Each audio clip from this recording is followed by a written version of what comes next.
We designed the meteors to impact on the planet's inversion layer and spread out, blocking the light to create a claustrophobic effect without hazing up the scene. We used Houdini particle simulations to drive the underlying behavior, and those particles became the source emission for all our volumetric sims, done in our in-house tool, Synapse.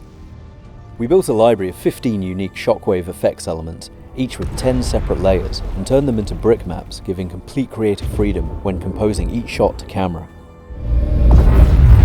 The director specifically wanted a dome-shaped explosion for the spaceship impact that grows in size, getting closer to camera, obliterating everything in its path. The explosion itself was approximately 8 kilometers wide and 7 high. To replicate the feeling of being underwater in the Golana Plains, we used varying pressure sols for fluid dynamics. For the water atmospherics, we added marine snow using a particle sim driven by a pressure sol to replicate the natural disturbance that occurs when large bodies are moving through water. For the silt the brachiosaurs kick up off the sea floor, we started with a pressure solve in Houdini and then analysed the solve's divergence. This revealed where the most change was happening and drove where the silt would be emitted from.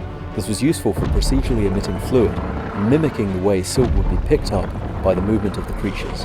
The velocities of the pressure solves were also used to drive all our plants and other effects. For the pearl gun that fires a sticky net-like substance, we started with a PDB solver. We analysed the results and used the measured strain of the strands to recreate the stretchy, viscous and tearing quality of goo-like substances.